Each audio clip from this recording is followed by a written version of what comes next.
Parisiens, Parisiennes du soir, bonsoir.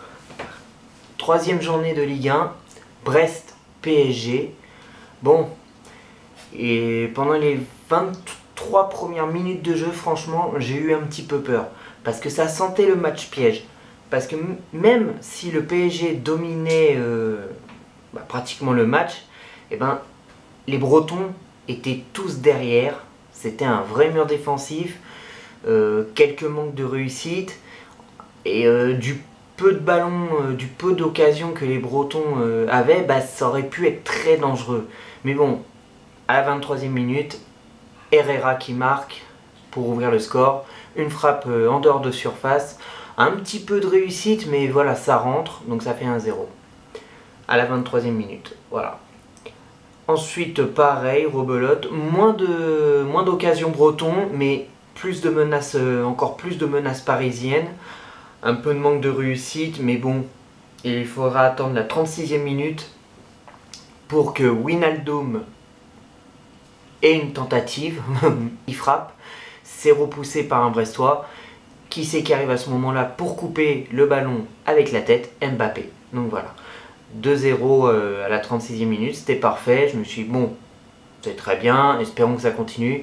Mais malheureusement, c'est de courte durée, évidemment. À la 41e minute, Honora qui met le but pour réduire le score. Encore une fois, un mauvais marquage, quoi.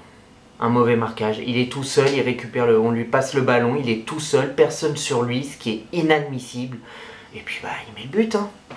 Donc voilà, c'est tout ce que j'ai à dire pour la première période. Parce que franchement,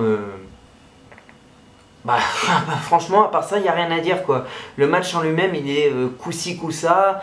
Les Bretons qui sont tous en défense, comment tu veux réussir, quoi? C'est pas évident. En plus, on n'a pas tout le monde, encore une fois.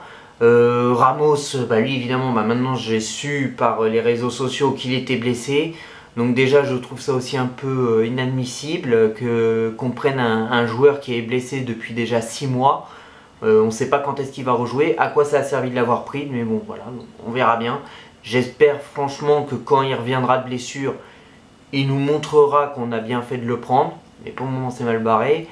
Donnarumma, bon, ok, Navas en ce moment il se prend souvent quelques buts. C'est vrai que ça fait plusieurs matchs qu'à chaque fois il se prend 1 ou 2 buts. Mais bon, pour le moment, il protège la baraque. Pour moi, Navas, c'est le gardien incontestable. Mais bon, après, pourquoi pas le faire changer de temps en temps avec Donnarumma pour qu'il se repose un peu. Après, je sais pas, moi je dis pourquoi pas. Messi, je sais pas quand est-ce qu'il va jouer. Pareil, j'espère que... Ok, on l'a eu gratuitement, mais bon voilà, quoi. S'il vient au Paris Saint-Germain, c'est pas que pour enfiler des perles, quoi. Ce serait bien qu'il joue, voilà. Qui mettent un petit peu la pression, même si c'est des petites équipes, on s'en fout. Il met un peu la pression, il fait qu'il fasse peur aux joueurs et puis qu'il fasse peur aux équipes adverses. Bon, voilà. Donc à tout de suite pour le débrief de la deuxième période. Oh le but. Bon, le match se termine dans 4 minutes. On est à 1 minute de temps additionnel. Je viens d'assister au 4e but parisien de Di Maria. Donc franchement, quand la deuxième période a commencé, j'ai cru que j'aurais rien à dire parce que c'était un peu moyen, des occasions un peu loupées, des occasions dangereuses pour les Bretons. On s'est fait peur. Il y a eu des moments, heureusement que Navas a été là, comme d'habitude. Mais bon, après, je reviendrai sur lui après. À la 73e minute, Gana Gueye qui met un but exceptionnel. Je crois que c'est le plus beau but pour le moment de la saison, depuis le début. Après, entrée en jeu de Di Maria à la place d'Mbappé. Il y a eu une entrée de Draxler à la place de Verratti quelques minutes avant le but de Gana Gueye. Là, il reste encore 2 minutes à jouer. 85e minute, encore une fois, un problème de marquage, la réduction du score, but de Mounier, donc ça faisait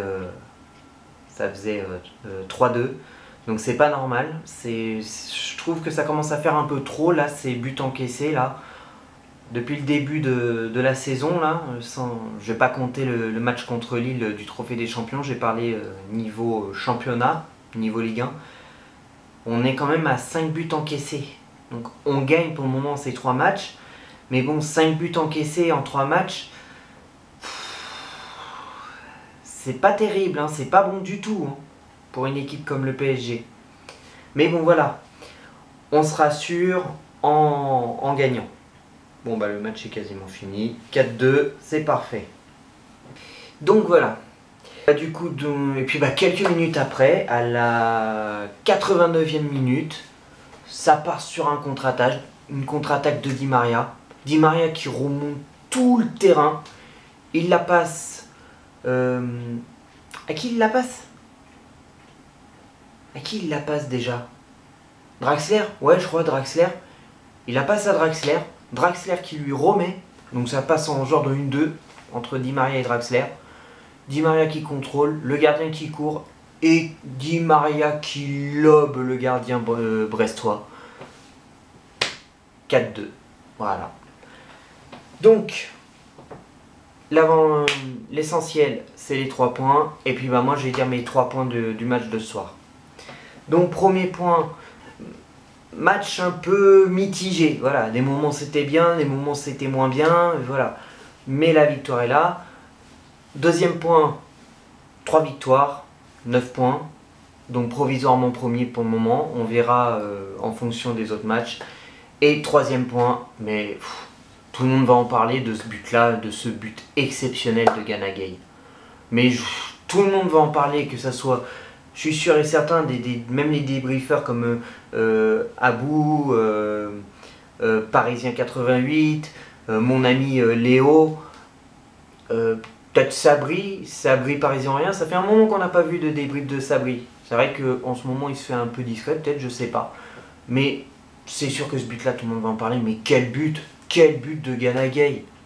Non mais quand je pense que certains le sous-cotent, il y en a qui le sous-cotent. Gana Gueye, c'est un joueur mais important.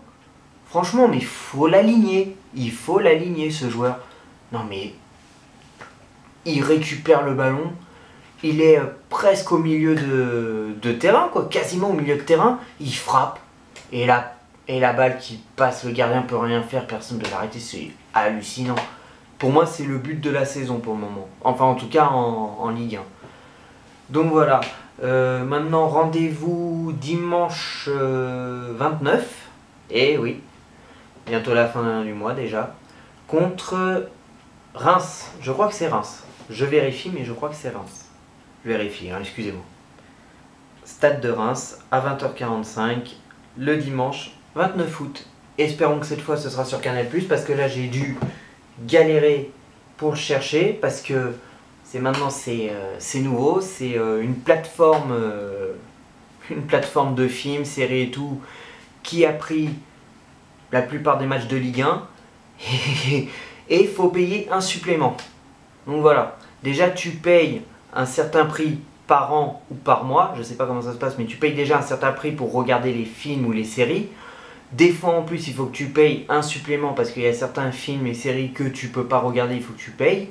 Et là ils ont fait la même chose pour la Ligue 1. Donc ça commence à être un peu gavant tout ça là. J'espère qu'au bout d'un moment ça va s'arrêter là, tout ça, toutes ces plateformes qui viennent, qui achètent les matchs quand ça les intéresse pour se faire du fric. Bon, voilà, c'est mon petit coup de gueule de la soirée. Et ben que l'amour du maillot reste avec vous les amis.